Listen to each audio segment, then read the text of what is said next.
Hello, you're listening to Shorthand, a guide to making a short film, a BFI Network and Film Hub Southeast podcast. Whether you're actively making a short film or passively thinking about it, this is a podcast designed to help you on the journey from coming up with a compelling short film idea to editing it into a finished product. Applications for the BFI Network Short Film Fund are now open, so there's no better time to dive into our archive of previous episodes on all aspects of the short filmmaking process. In this episode, we're going in for a close-up on directing actors, where you'll hear from two filmmakers, one of whom is also an actor, about how to elicit great performances from your cast.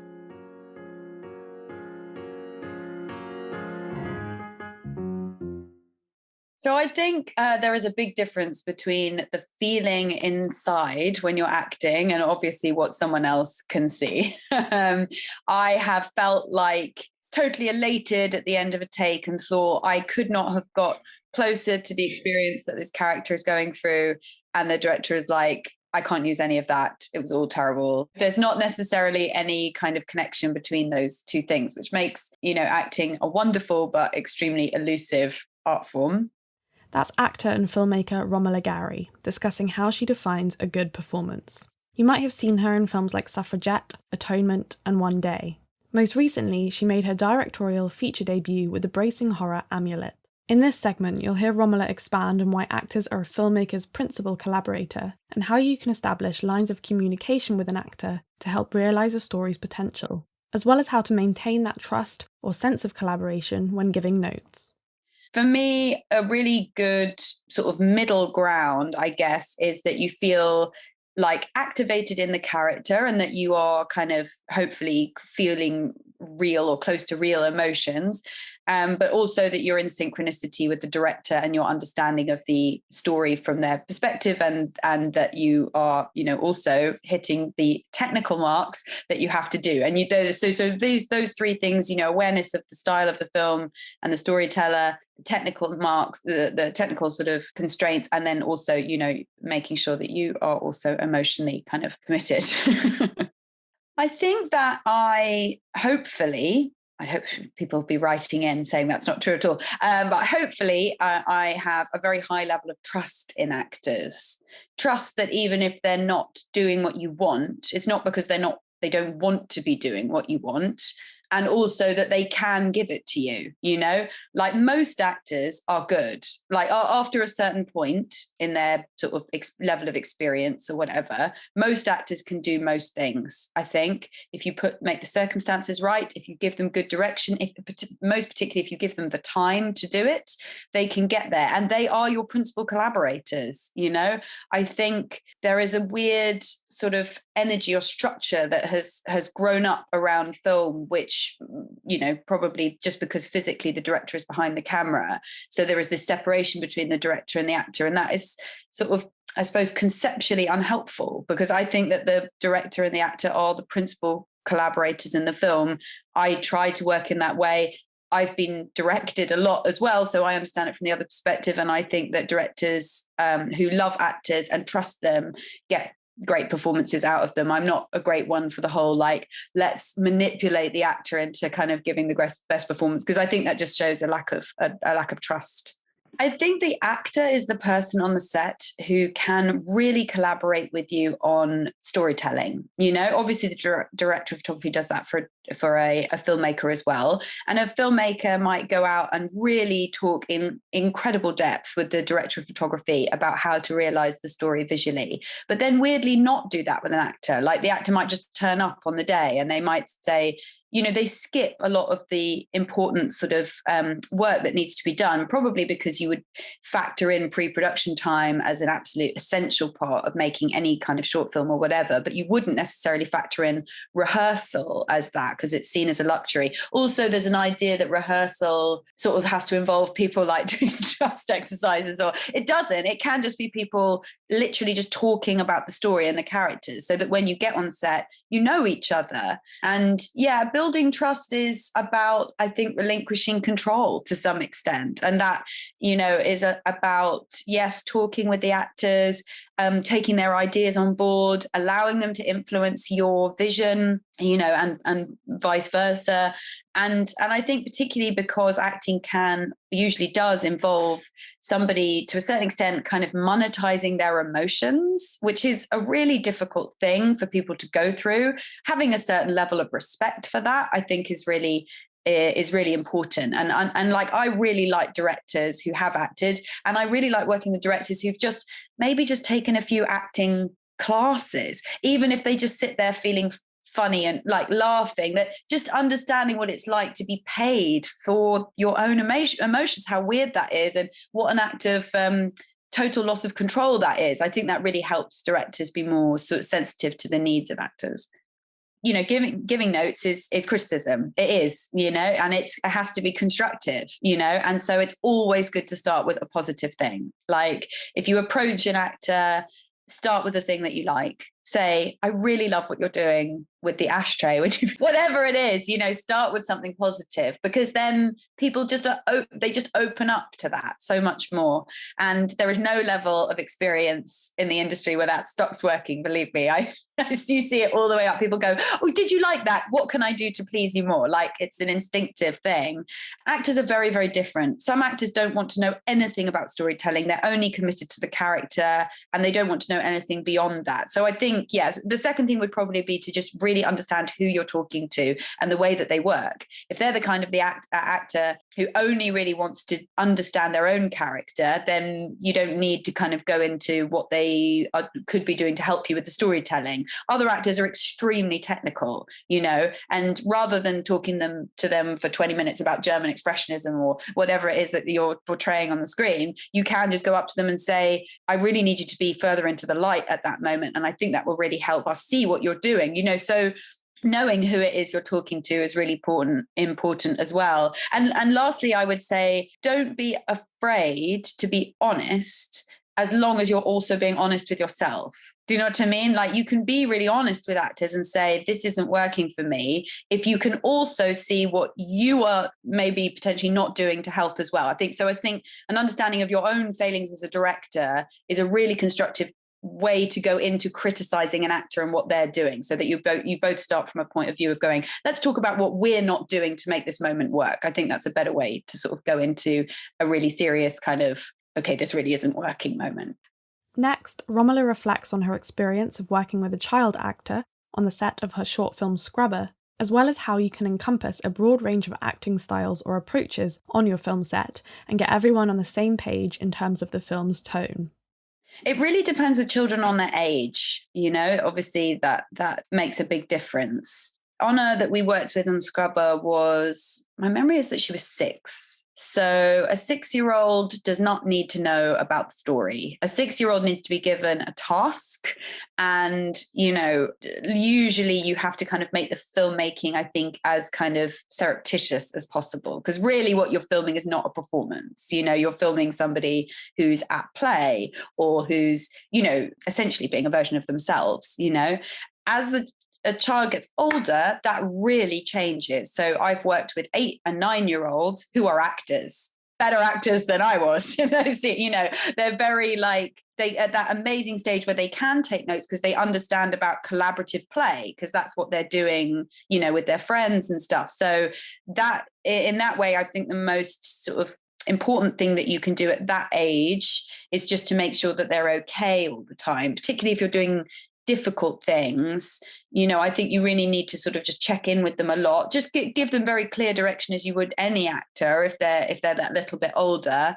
But yeah, their well-being, I think it's very easy for an actor of that age to just think it's all fun and not really realize that actually it is quite a complicated thing. And you don't want to kind of preempt that, but also just checking in a lot, I think is really good. And yeah, just being very clear is also very helpful. In this moment, you are angry with this person for that, helping them with the sort of, because presumably you won't be filming in order, helping them with the story structure, quite sort of simple things like that. But again, there's no real point doing that if you're working with an actor who's 5, because they've got really no idea what it is that they're doing beyond that kind of specific moment, if you know what I mean. It's really difficult. Actors are really different. And obviously, because I am an actor, I think I went into directing thinking, well, this isn't going to be a problem for me because I have lots of experience working with actors and I am an actor. But of course, then you realize that all actors are formulated in completely different ways.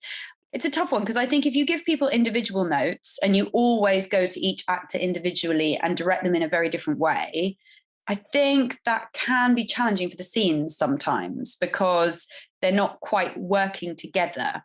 So I think you have to be quite instinctive about it. I would usually start with a general conversation with the three, say there are two other actors in the scene.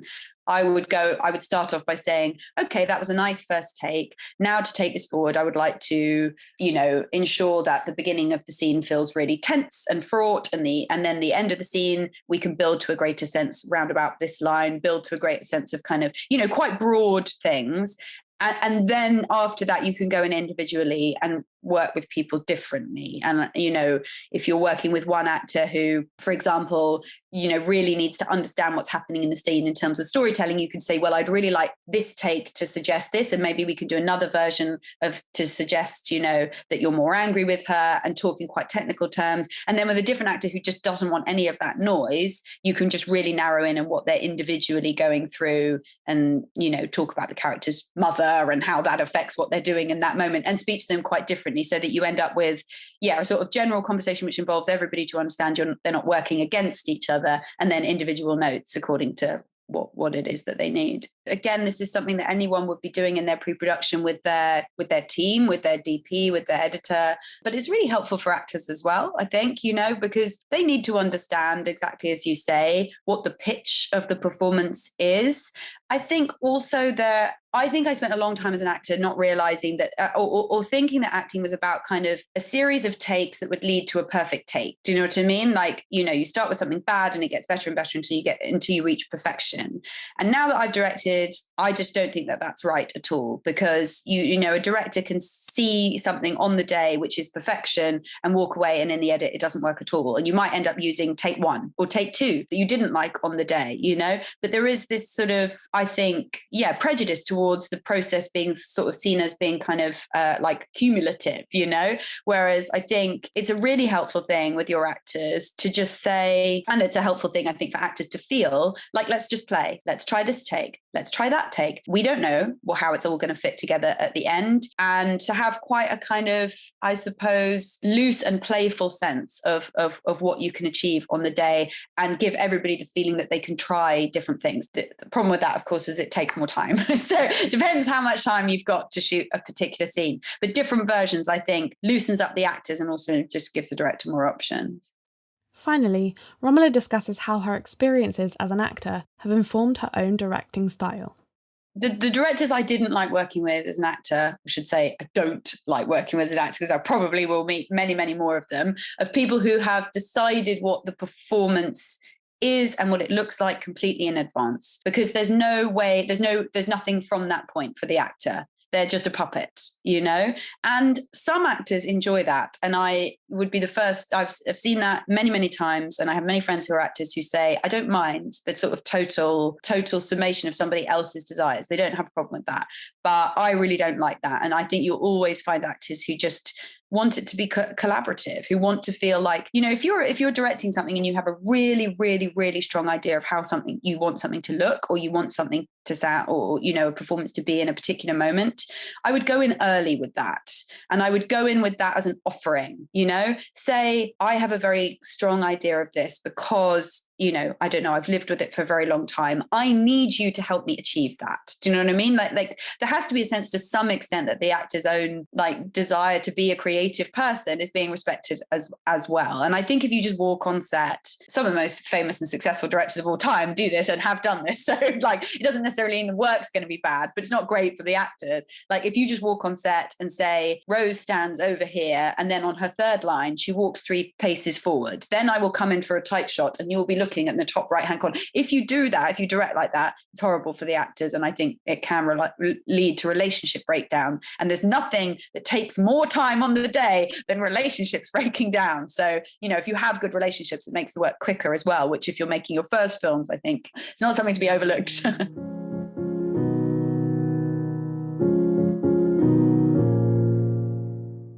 when I started off as a director's assistant, I mean, firstly, I started as a runner, and you get a very limited kind of amount of time observing actors and directors as a runner. And I really found that working as a director's assistant, I was like in the room for rehearsals and for those first meetings and for those castings even. So I really saw the whole process from the director's point of view, from casting, how to make that decision to cast, and then how those conversations come about and how the rehearsal process really comes into play. And that's something that's really unique. And I think that you don't necessarily get in film school. But I think that had the biggest impact on doing what I do now. And I'm constantly thinking about it. And it's one of the most important aspects of directing, and something that's taken for granted sometimes or not invested in enough. That's Stella Corradi, a 2019 BAFTA Breakthrough Brit and a director known for her work on the 90-minute standalone drama sitting in Limbo, as well as directing episodes of the TV series Trigonometry and the latest season of Killing Eve.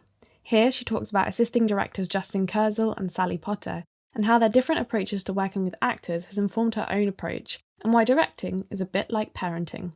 And having worked for Justin Kurzel and Sally Potter, two completely different directors, I would say, they gave me two aspects. And I always describe them like this. Justin is this like big masculine energy, like fatherly figure. He was like this very kind of burly Australian, like everyone kind of describes him as like a papa bear, because he just like gives off this energy. And so there was this very like fatherly figure of Justin, and this motherly, nurturing figure of Sally, that I could, like, watching the two and the contrast between the two really informed my way of directing, where I took the best, or what I thought was the best, of each one. If I think about directing as parenting, it's interesting to me because you've got to like know your child, right? Know what they need from you and how to best communicate that to the child. So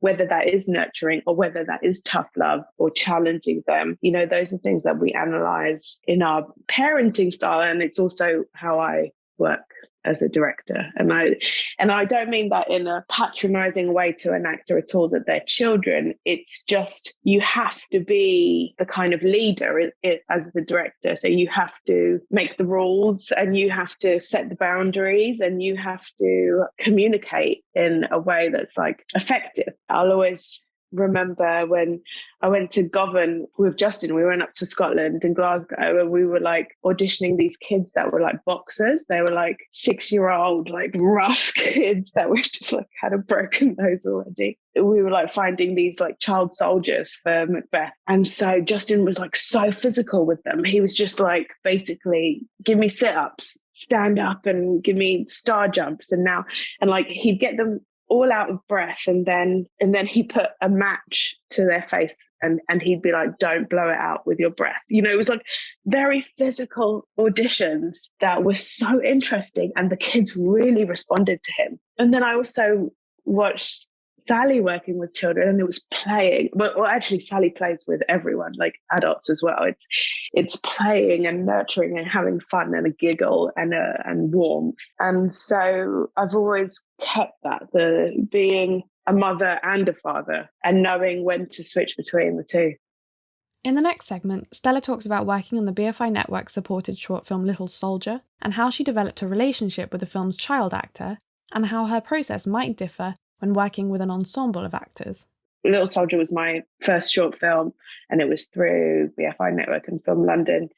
And that was very much an intimate piece with the child, between a child and her mother, but mainly the child. So I had to form a relationship with her. And so rehearsal process with a child actor who's not an actor as well. She was a non-actor. So it was very much spending time together, going to the playground, hanging out, she had a twin sister. It was very important to her to include her twin sister in what we were doing. So we were hanging out, the three of us, together all the time.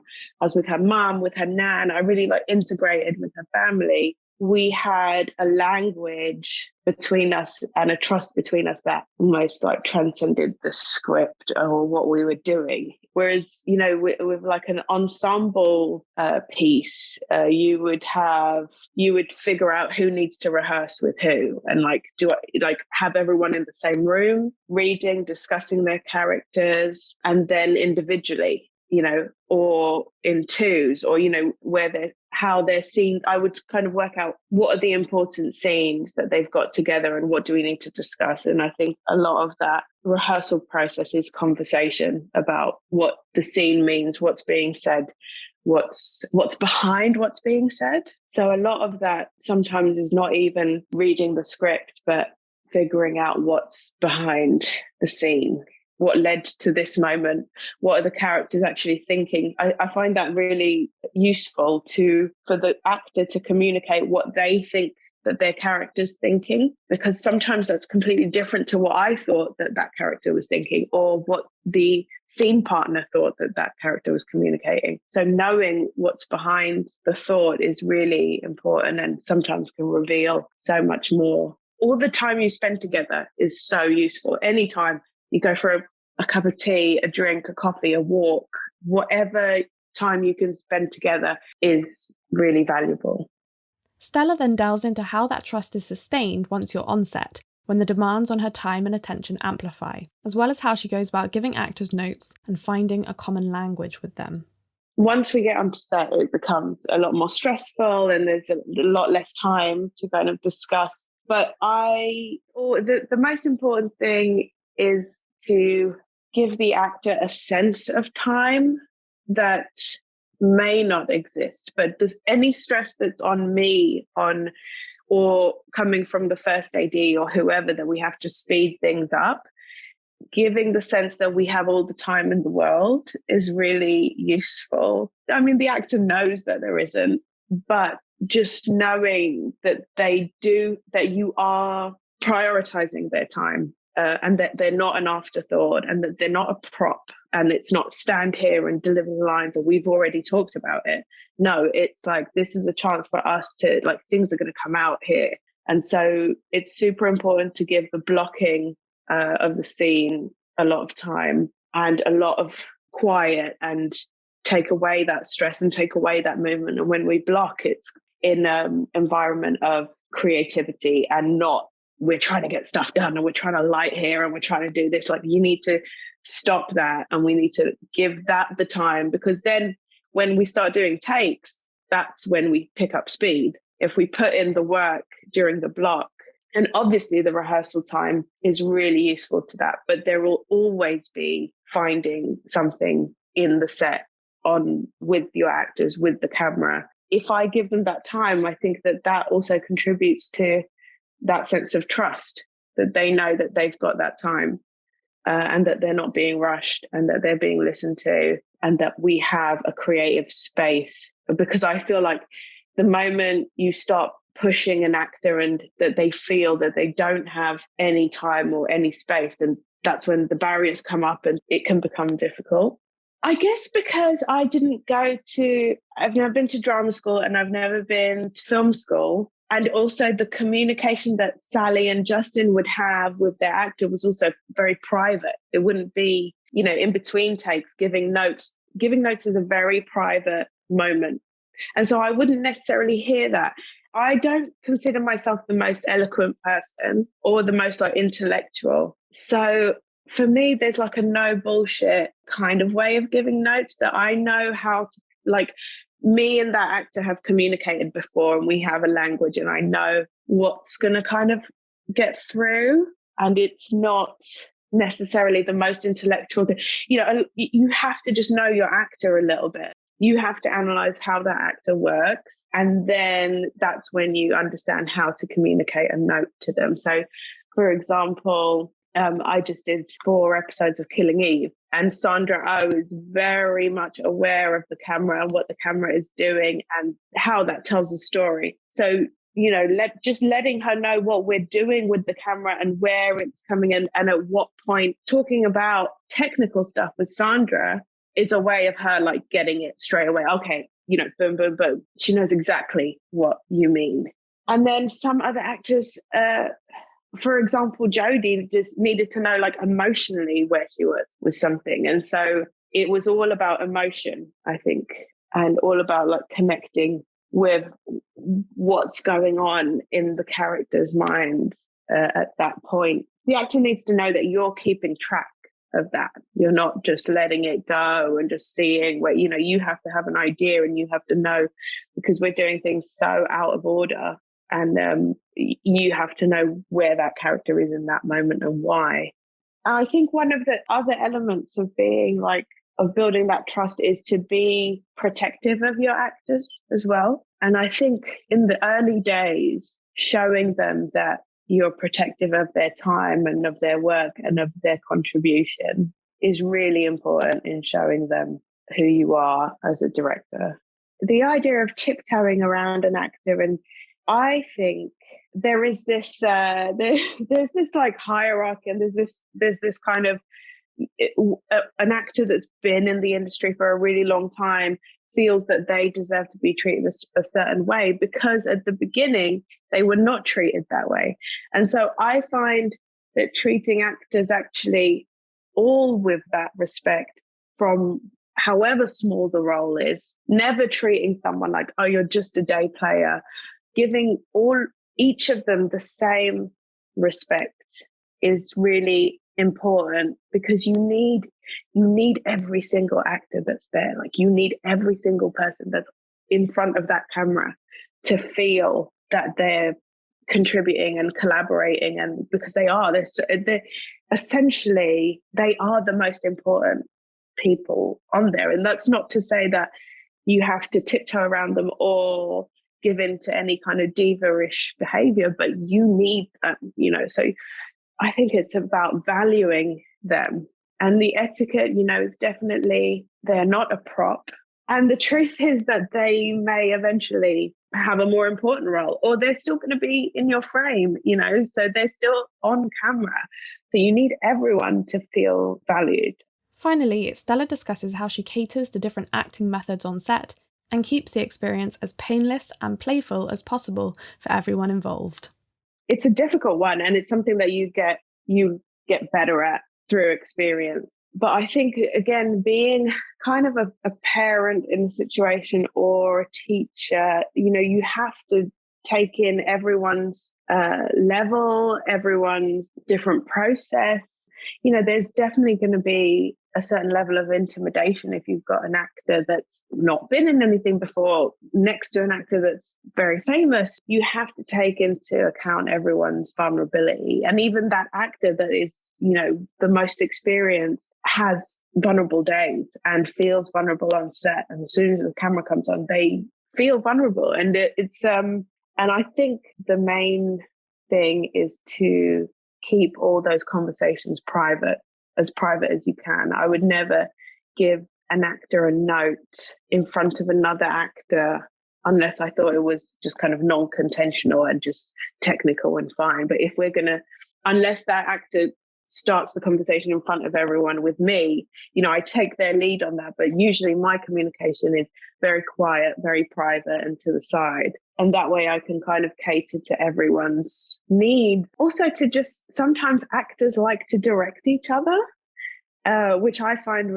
can be problematic. So I like to take someone to the side and say, okay, you know, that's how they feel and that's what they need from you to do their thing. But I like what you're doing at the moment. So go with what, you know, just so that you're always, the director has to direct. You have to have one voice. It can't be, you know, everyone kind of pitching in and giving their opinion about someone else. And then in between takes, having a private moment with each and just making sure also someone doesn't feel neglected. Because often what actually happens is you neglect the person that's doing the best because they don't need a note. They don't, you know, but let them know that. Let them know, I really like what, you know, just like keep doing that and then give your notes to others because they need to know that, I think. Keeping the experience as playful as possible is a really good note, because that's really what I love doing. I mean, I really enjoy it. I think actors can tell that I'm enjoying the process of it, and I'm like giddy. Like I love, like, as soon as we get into it, I'm excited by it. So showing, like, making sure you're like also physically communicating the positive nature. You know, there's so much stress that can happen on the shoot, but as long as I'm projecting the fun element and the fact that I'm really enjoying this, I think that's important. Not taking anything personally. I think that you need to let things wash off. You need to, you know, what you might, because you're also feeling vulnerable and it might be your first time doing something, and you have to feel that you have to portray that you know exactly what you're doing. And that's not always the case, but you can take things from actors as criticisms of your work when actually they're projecting how they feel. So always, like, kind of taking everything with a pinch of salt, saying that's totally fine. Why don't you take a minute? Why don't we just come back to this? You know, like all of that, not taking it personally, letting go of that ego, and also letting go of what you thought the scene was going to be, letting go of what you had created in your mind, of what you thought you wanted the performance to be. That is really important. I always describe it as like, I actually go into a scene and it's like I see shapes, but they're blurred. And it's not until the actor gives me something to work with that it starts taking a human shape or a form. I might have an idea of I definitely do have an idea of how I want it to shoot it and light it and where I want that person to stand. But what that person is giving to me emotionally has to be blank until they offer me that. And then we build on it. So it's like a painting, and it's kind of impressionistic at first, and then it becomes more and more detailed as we go. If I go into something with like a fixed idea, I'm only ever going to be disappointed because it's not exactly how I thought it would be.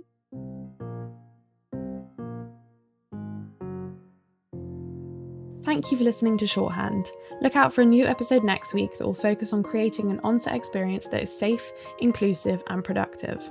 Thank you to our guests this week, Romola Garai and Stella Corradi. Shorthand is a BFI Network and Film Hub Southeast podcast produced by Nicole Davis with support from the BFI Network and ICO team. Special thanks to our editor Graciela Mechico and Epidemic for the music.